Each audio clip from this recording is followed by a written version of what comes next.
Assalamualaikum warahmatullahi wabarakatuh. Alhamdulillah, pertemuan kita kali ini akan membahas teknik membuang data atau uji selektivitas data.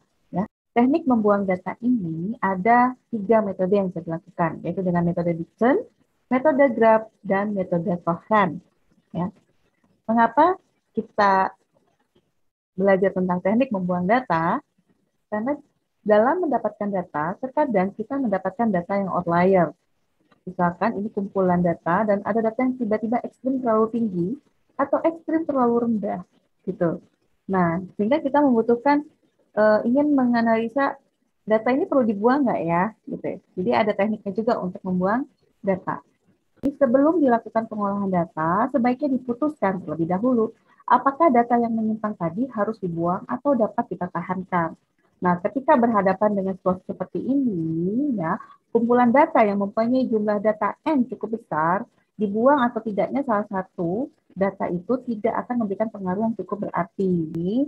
Kalau dalam kumpulan data yang cukup besar jumlahnya, ya, lebih dari 20 atau lebih dari 30 kadang tidak mempengaruhi.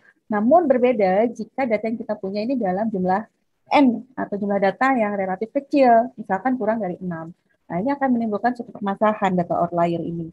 Maka dipertimbangkan untuk apakah datanya dibuang atau dapat dipertahankan.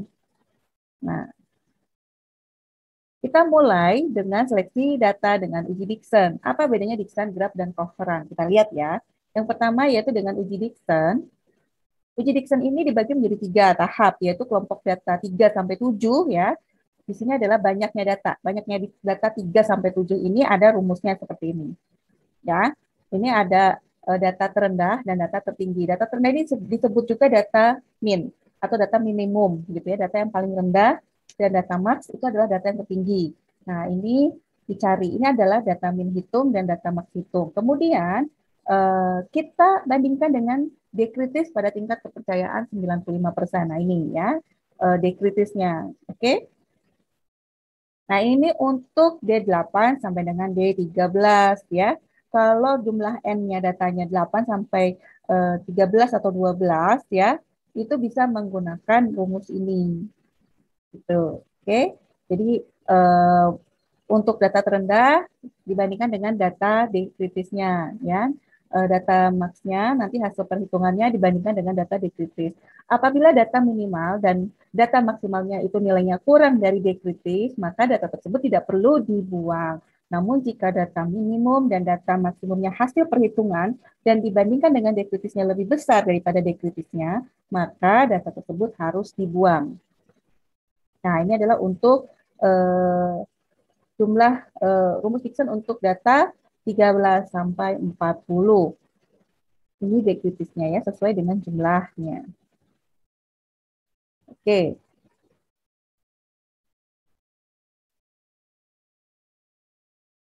Nah, hasil pengujian kadar Hg didapat data sebagai berikut. Nah, coba dengan menggunakan uji Dickson, apakah ada data yang dibuang atau tidak. Kemudian di sini ada input data, ya, bagaimana mengerjakannya. Diurutkan terlebih dahulu dari data yang terkecil sampai dapat data yang terbesar. Nah, kemudian kita setelah dapat menentukan D-min-nya, kita menentukan D-max-nya sesuai dengan rumus yang sudah diberikan, ya, didapatkan. Nah, hasilnya adalah D-min 0,216 dan D-max-nya 0,44. Kita lihat berdasarkan dekritisnya, D-min itu 0,216 dan dekritisnya adalah 0,569 untuk N sama dengan 7 ya. Itu lebih kecil. Maka nilai D-min dan D-max ini dari tabel itu tidak ada data yang dibuang karena dua-duanya baik D-min maupun D-max-nya ini adalah kurang dari dekritis.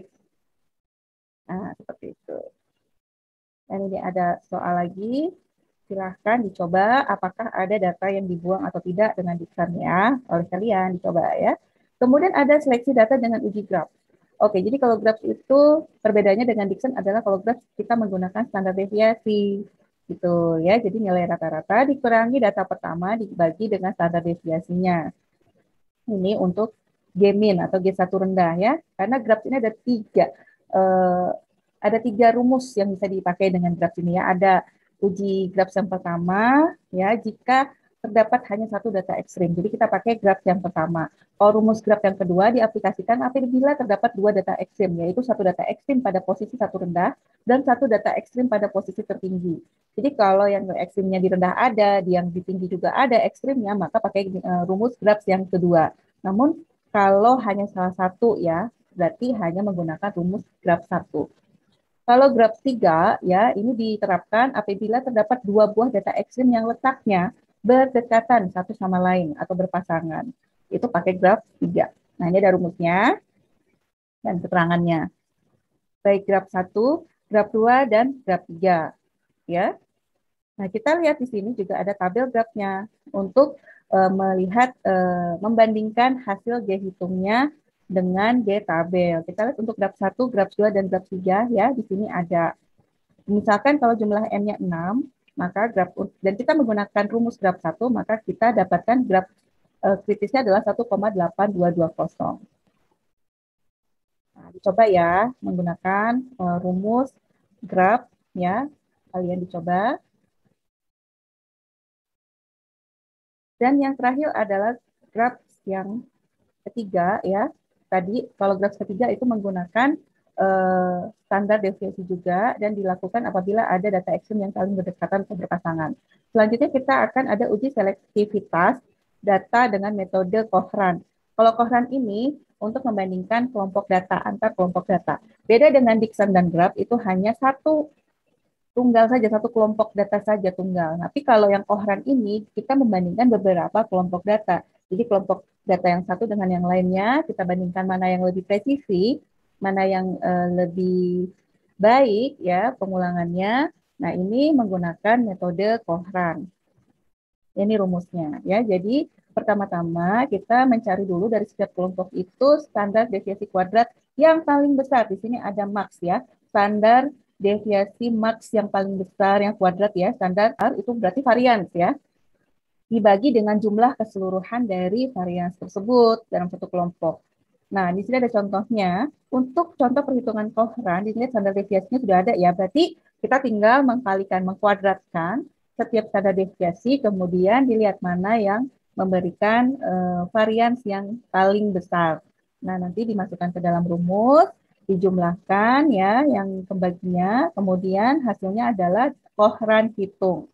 Jadi varian yang terbesar dibagi dengan seluruh jumlah varians ya, maka didapatkan Cochrane hitungnya untuk latihan soal ini adalah 0,4852. Dibandingkan dengan tabel itu dapatnya Cochrane tabelnya adalah 0,3974.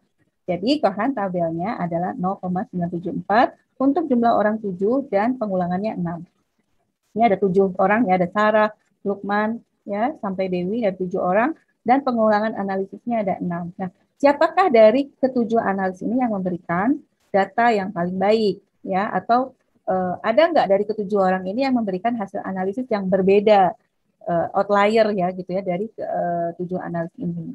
Nah, ternyata setelah dihitung bagaimana sih cara mencari Cochrane tabelnya? Kita lihat ya, kan jumlah orangnya 7 dan pengulangannya 6.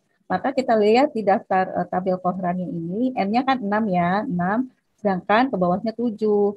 Ada 7 analis tadi, berarti 7 ke bawah dan 6 ke samping. Dapatlah 0,3974 untuk Cochrane tabel. Ketika dibandingkan, Cochrane hitungnya lebih besar dari Cochrane tabel. Maka untuk varians yang terbesar ini berarti datanya cukup berbeda dibandingkan dengan analis yang lain. Ya, dan itu boleh dibuang. Dan ketika dibuang, suatu data jika dibuang, kita melakukan pengulangan atau perhitungan ulang sampai tidak ada data yang dibuat. Ya, ada contoh soal, silahkan dikerjakan. Oke, baik demikian untuk materi teknik pembuangan data kali ini. Terima kasih atas perhatiannya. Wassalamualaikum warahmatullahi wabarakatuh. Sampai jumpa di pertemuan berikutnya. Terima kasih.